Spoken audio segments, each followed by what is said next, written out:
Hello and welcome back to Around the Block. Hope you're all doing well today and you're looking forward to an episode where we actually could be qualifying from our group in the Europa League, top of the table, which is absolutely magnificent. So welcome back, hope you're all doing well. It's the hottest day of the year here in the UK, at least it is for me. I'm recording this on Wednesday, so this comes out on Thursday. So Wednesday was the hottest day of the year and it is absolutely roasting in my bedroom. It's the afternoon right now. The blinds have been shut all day, but the sunlight still manages to get the heat through. I am sweating so much, profusely, if that's a good word for it. Sweating profusely.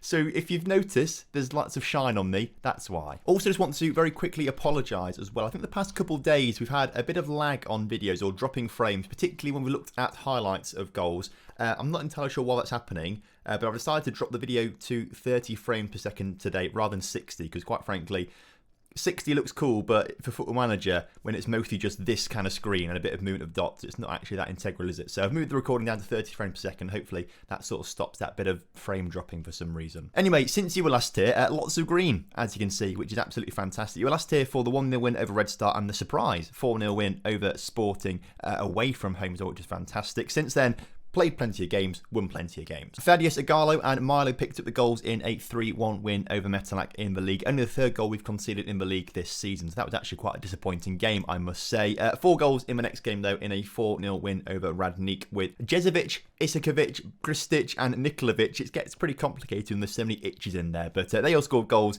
in that one before we took a nice 1-0 victory away from home against Spartak Moscow. Again, wasn't expecting this. I thought Spartak would spank us, really. But look at the stats. The match stats, 26 shots to 10, 14 shots on target to 7 shots on target. Possession they had a little bit more of, but we had so many chances. Should have scored a couple more goals in that game. So hopefully in today's game against Spartak Moscow, we play similarly well and score more goals. We then had another 1-0 win, this time against Havor, with Raskovic getting the goal in that one. Then a 2-1 win over Makva in the Serbian Cup second round. We played a bit of a rotated team in that one, which is why it was perhaps a little bit closer from a scoreline than it should have been. But then a 1-0 win over Napredak last time out. Kept us on top of the table, obviously. And as you can see, we are top of the table by 10 points with a game in hand. The league, you could argue, is already wrapped up at this stage. I can't see us dropping that many points, particularly when we've only conceded 3 goals all season. What is quite exciting, though, about the Serbian Super League, it does sort of suggest that we might be having an invincible season, and I've never, ever done that in Football Manager, so that is actually something to play for, which is pretty exciting. We could have been on for winning every single game of the season if we hadn't drawn against bottom of the table at the time. I still can't believe we did that. But coming up in today's episode, we've got Spartak Moscow, Vojvodina, who are...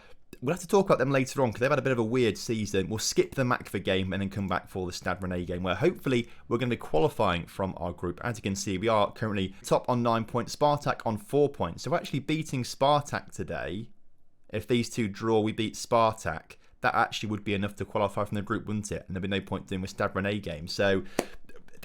everything to play for today. The lineup for today's game is almost the exact same as it normally is. Alimi in goal with Haraj Buncevic at left back. Hendrik in there as well as Stefan, but Vusekanovic is coming in at the back today because Hammerberger is suspended for the next game for picking up too many yellow cards. Simovic and Iskovic in the middle with Jezovic, Nikolic, Milo and Thaddeus Agallo making up that sort of front attacking trio. Hopefully we score more than 1 goal today, and hopefully we actually play well at home, unlike Spartak did in their home leg. Hopefully we get the win today.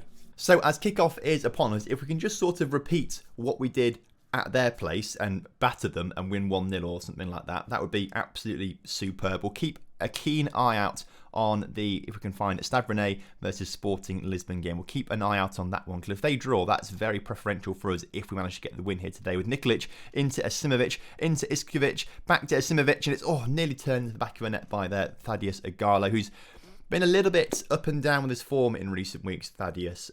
He scores plenty of goals, up to 18 for the season already, but he'll score 2 or 3 in a game for like 2 or 3 games in a row and then pull a few blanks and then do that same thing again. So all his goals seem to come in clusters rather than just being like a nice consistent little dribble that I prefer to see almost. I'd like to see a striker score 1 goal a game rather than 2 goals every 3 games or something like that. Isakovic getting a goal there. You love to see it, putting that into the bottom corner from distance. 1-0 up already against a Spartak Moscow side, which at CSK Moscow caused us quite a bit of trouble, I must say.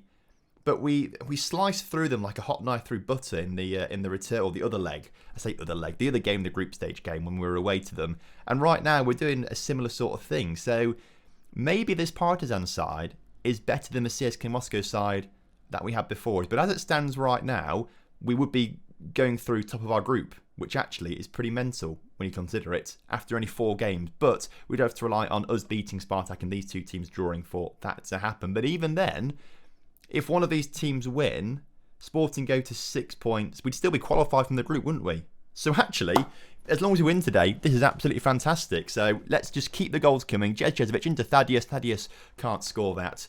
But we can already start celebrating in the way that we've qualified from our group. A few minutes until half-time right now, and we're looking to try and just grab another goal. The cross to the middle wasn't great, and actually it's Spartak Moscow coming forward on a bit of a counter-attack. Chalov's ball forward wasn't the best, so we managed to get the nice interception there. Zalimi gets it out to Vusakinovic. Hendrik on the ball, looking to find a bit of space out wide as we bring it back more centrally. Iskovic on the ball. Come on, lad, don't get tackled. It's a great ball to Jezevic in the end there. This is going to be such a nice team move if we manage to score something from the end of this. Unfortunately, Nikolic's shot goes high and wide in the end. But again, good passing manoeuvres. This team has really taken to this gegenpress style of play that we've tried to implement. Free kick for us right at the start of this second half, which is collected by the goalkeeper of Spartak Moscow, which is slightly concerning because this obviously is going to mean a counter-attack coming for Spartak Moscow as Martin races forward. It's completely through. Alimi forced to make a very good save there. We let him through far too easily. And I say this with a big pinch of salt, okay? A big pinch of salt, and it's probably not true. But despite us bolstering our defence a bit this season, I still think it's a bit of a weak spot for us. It could, like, compared to our other positions, as I think Thaddeus I think got in the way of Jezevic's goal there. I thought it was going in the back of the net. Either way, Thaddeus gets it in the back of the net himself, and the assist does get down to Jez, so Jez does get some sort of contribution to that. But let's watch this again. I thought this was more of a shot from Jezevic in the first place. Nikolic puts it into Jez. That's definitely a shot. Thaddeus just gets in the way of it and claims the goal himself. Thaddeus, you're ruthless. But as I was saying, I still think, compared to the rest of the squad, the defence is probably the weakest bit. And with players like Martin, who just sort of ran through everyone there to get the shot, sort of cutting through it very easily, it does make me question it just a little bit in some regards. But when you look at the league form, we've only conceded 3 goals all season. I'm probably just talking out my arse a bit there, aren't I? But Hendricks picked up a bit of a knock, looks like a stub toe. We've already seen how bad stub toes can be with players being out for 10 days with a stub toe, apparently, which is absolutely rubbish. Jezevic with a good challenge there. Can we make it 3 to really put the game beyond all doubt? We do. Thaddeus somehow gets that. Again, I don't know how Thaddeus is doing this. He's stealing some goals today. I mean, obviously, that it wasn't going in his shot, but I thought it sort of bounced off the defender for an own goal or something like that, or took a deflection for an own goal, or may have just counted as Jezevic's goal. But let's watch what happened here. He put the ball in. I don't know how Thaddeus somehow slides and gets that and doesn't take the man, but we'll take the goal. 3-0, settled. In the meantime, Hendrik, we're going to bring him off the pitch for Milakovic, who can kind of play at centre-back a little bit. Not the best player to put there, but he's got to go there. And Boris Krisic will come on for whatever it's called, Milo, on that right-hand side. As Nikolic puts it in, it's clear just a little bit.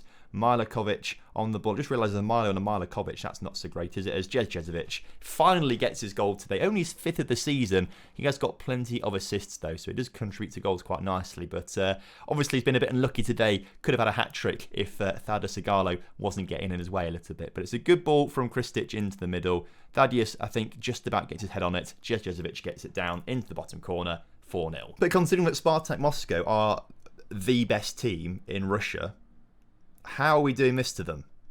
Because they should have a team which is far and away better than us. But what it does give me is a lot of confidence. A lot of confidence that we might be able to go all the way in this competition. If we can do this to Spartak Moscow, who must have been one of the favourites for this competition right at the start of the season, surely, could we do that? You know, could we go all the way? Could we beat teams like Inter, Valencia, Schalke, Nice? I'd certainly back us against teams like Valencia, Nice, Shakhtar maybe, Atletico Madrid, Inter Milan's.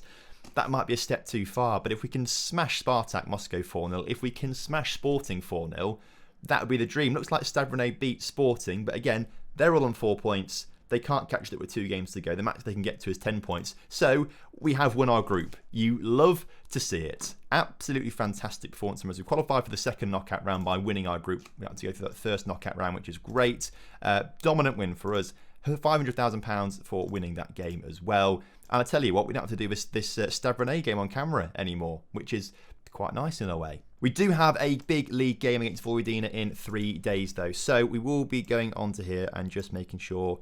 There's quite a few players. We've had loads of games coming thick and fast recently, as you can see. Tuesday, Sunday, Saturday, Thursday, Sunday. Like, loads of games coming up. So a lot of these players, because I'm not rotating it that much, are in desperate need of a rest. So actually we're going to do training rest for 2 days this time rather than a 1-day thing. Unfortunately, Pushka's Academy, I don't think they've actually won a game yet in their group. Profile, they're sitting bottom of the group on 0 points. They can't qualify. Ajax, if they lose both games in a row and Pushka's win, then they might get through to the Europa Conference League. But it's looking like the end of the road for Pushka's Academy, unfortunately. As I was saying, though, obviously Vojvodina are coming up next. And they're sitting 11th in the table.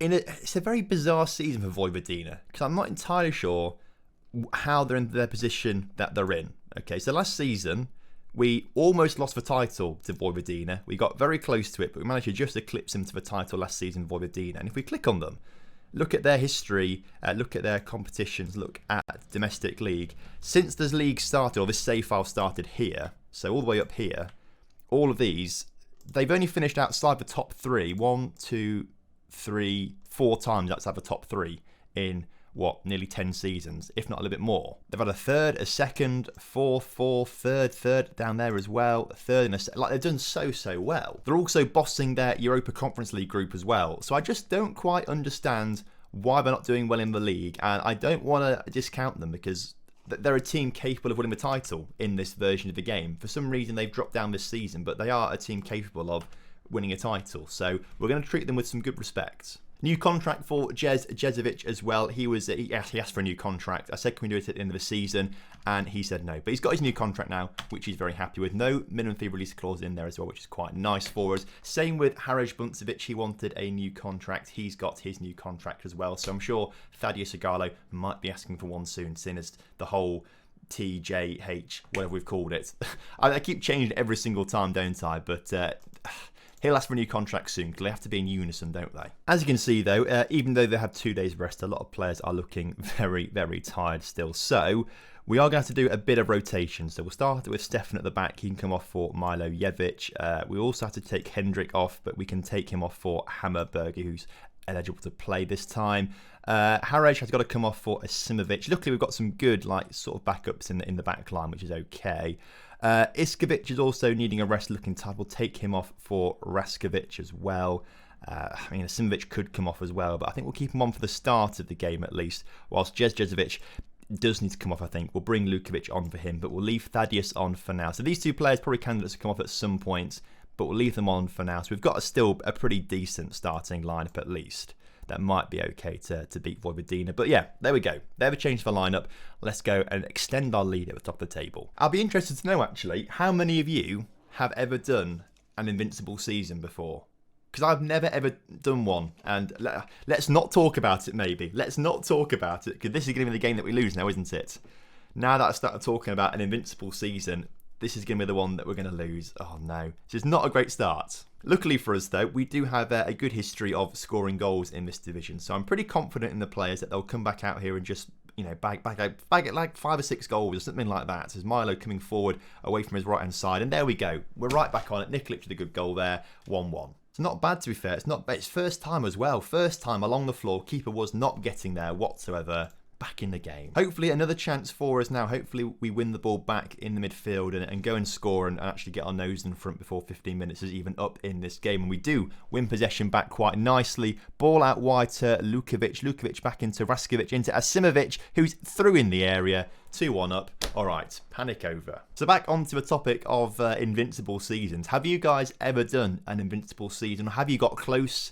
I know I've got close before, where we've lost 1 or 2 games all season or something like that, and we've been really close, but I've never actually done the whole invincible thing. So let me know in the comment section, have you guys ever done one, or have you got close to it before, or are you currently about to do one? If you keep playing well, you might get that invincible season. I think we are pretty desperate for the winter break to come round soon. I think, as you've seen, lots of players are starting to get to the point where they need a rest, so I think the winter break will do our players quite nicely around about now. Hopefully with a little bit of rotation we can just keep going and get them there, and then the second half of the season they're all refreshed, ready and raring to go, and we'll get that invincible season. Half time though, 2-1 to us. Red Star drawing with Radniki. That's quite handy for us as well. Gives us a bit more breathing room at the top of, I say bit more breathing room, if we win this game, we'll still be 10 points clear of Kukuriki with a game in hand. Red Star will be even more further behind us, who are still, they're not having a good season either.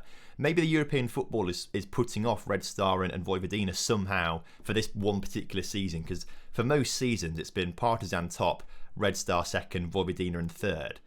But this season, and they've always had European football clearly, but this season, for whatever reason, they are struggling just a little bit. This game is whizzing by as well, so we'll make a couple changes out there, like taking Igalo off for Kristic and taking off Disasimovic for Kovacevic, and yeah, they're the two changes that we'll make. But as the second half rattles by, not an awful lot happening in it at all, but at least we've won the game 2-1, which is still happening right now. We might not win it just yet, but as the clock ticks down, no highlights at all in the second half, which is fine by me. It means we get the 3 points, another win under our belt, and one step closer to that invincible season. So I'll tell you what, I've been hugely impressed with us so far this season, considering that I thought this team was a load of rubbish, essentially, and I said we're going to change the whole team. Didn't end up changing the whole team because we couldn't get players in.